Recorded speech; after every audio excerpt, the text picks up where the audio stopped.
Ya baik, selamat bertemu kembali dengan Dewi kali ini. Nah, gimana kabarnya? Semoga kalian tetap sehat dan semoga tetap bahagia. Nah, kali ini kita bertemu kembali dengan materi yang baru lagi, mengenai realitas dan hubungan sosial. Langsung saja kita mulai ya. Kita masuk kepada pengertian realitas sosial. Nah, realitas sosial ini berasal dari bahasa Inggris yang disebut social reality, yaitu kenyataan yang dikonstruksikan secara sosial. Jadi realitas sosial itu adalah suatu kenyataan. Kan kita tahu sendiri bahwa realita kan dari kata real, berarti kan suatu kenyataan yang terdapat pada suatu masyarakat. Jadi sesuatu yang sudah nyata dan sudah terjadi di suatu masyarakat, seperti itu. Nah, apa saja yang akan kita bahas mengenai realitas sosial? Nah, itu ada 4. Yang pertama ada individu, kelompok dalam masyarakat, hubungan sosial di masyarakat, dan bentuk hubungan sosial di masyarakat. Langsung saja kita ke yang pertama. Yang pertama ada individu. Individu itu apa? Individu adalah unit terkecil pembentuk masyarakat. Jadi individu itu adalah suatu elemen yang paling kecil di suatu masyarakat, tidak bisa terbagi lagi. Individu itu contohnya seperti ya kalian sendiri, masyarakat perorangan gitu loh. Nah, untuk pengertian individu sendiri menurut sosiologis itu adalah manusia yang hidup berdiri sendiri, tidak memiliki teman. Jadi ya hanya satu manusia aja, itu yang dinamakan individu. Individu itu sebagai makhluk Tuhan yang memiliki raga, rasa, rasio, dan rukun. Raga itu kita tahu sendiri bahwa raga itu ya badan kalian ini yang terlihat wujudnya ini raga. Lalu rasa itu artinya perasaan yang dapat menangkap suatu benda atau suatu gerakan yang ada di alam semesta ini. Lalu ada rasio. Nah, kalau rasio itu bagian dari diri manusia yang digunakan untuk mengembangkan diri dan mengatasi sesuatu yang diperlukan diri. Dengan adanya rasio itu kita dapat memiliki kemampuan untuk bisa mengatasi masalah yang ada di hidup kita. Lalu yang terakhir ada rukun. Rukun itu bentuk sosialisasi dengan sesama manusia dan hidup saling berdampingan satu sama lain. Jadi individu itu mempunyai rukun. Nah, rukun itu karena dia sendiri, dia itu tetap membutuhkan orang lain untuk bersosialisasi, seperti untuk meminta pertolongan, seperti itu. Nah, langsung yang kedua itu ada kelompok dalam masyarakat. Nah, menurut ahli salah satunya itu ada menurut Homans 1950. Kelompok itu adalah sejumlah individu yang berkomunikasi satu dengan lainnya dalam jangka waktu tertentu dan jumlahnya tidak terlalu banyak, sehingga tiap orang dapat berkomunikasi dengan semua anggota secara langsung. Contohnya bisa juga kalian yang ada di suatu kelas itu kan termasuk kelompok belajar, seperti itu kan kalian berkumpul menjadi satu dari individu-individu, terus kalian berkumpul menjadi satu terbentuk sebuah kelompok. Nah, itu bisa juga. Setelah itu kan kalian melakukan komunikasi satu sama lain di suatu tempat. Nah, itu sudah termasuk dari beberapa ciri-ciri yang telah disebutkan ini. Nah, dengan begitu kalian bisa disebut kelompok. Nah, selanjutnya kita akan membahas mengenai jenis kelompok sosial dan fungsi kelompok.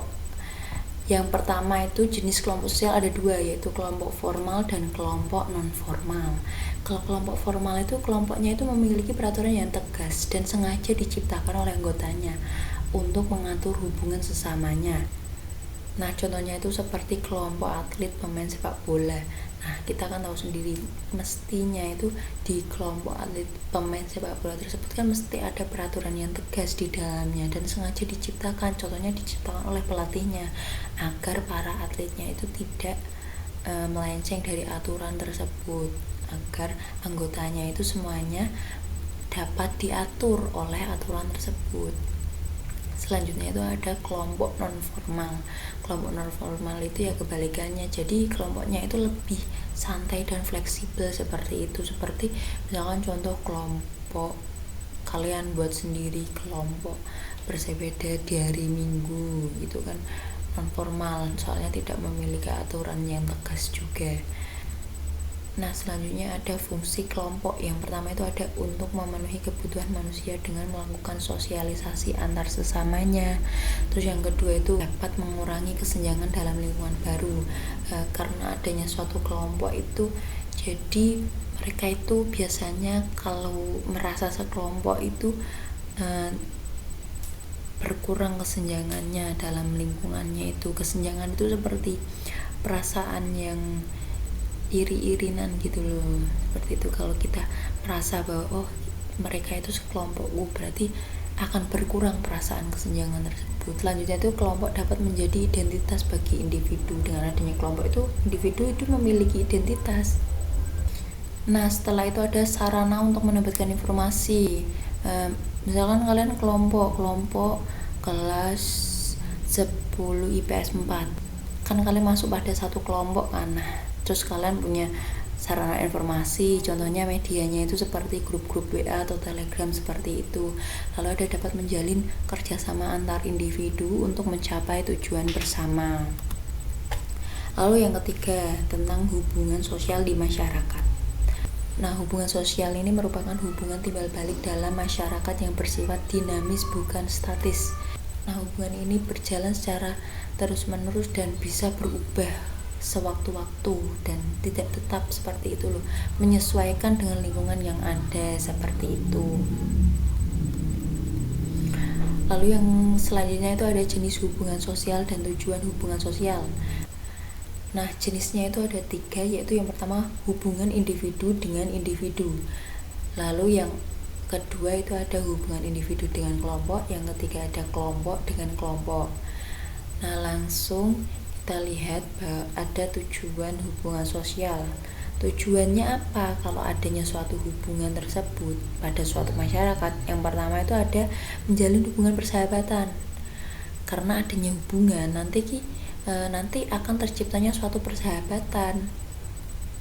Lalu setelah munculnya persahabatan itu bisa jadi hubungan itu akan upgrade menjadi hubungan usaha seperti itu. Karena kita ada hubungan, bisa misalkan ayo membuka suatu usaha baru, itu kan bisa. Lalu ada mendiskusikan sebuah persoalan. Nah, kalau kita mau mendiskusikan suatu masalah atau persoalan kan kita harus ada hubungan sosialnya. Lalu yang terakhir itu ada melakukan kerjasama. Nah, terima kasih. Selanjutnya kita akan melanjutkan pembelajaran yang berikutnya pada minggu depan, yaitu pada poin ketiga dan poin keempat yang akan diupload pada part 2. Nah, Ibu akhiri pembelajaran kali ini. Semoga kalian tetap semangat dan belajar dan tetap menjaga kesehatan. Terima kasih.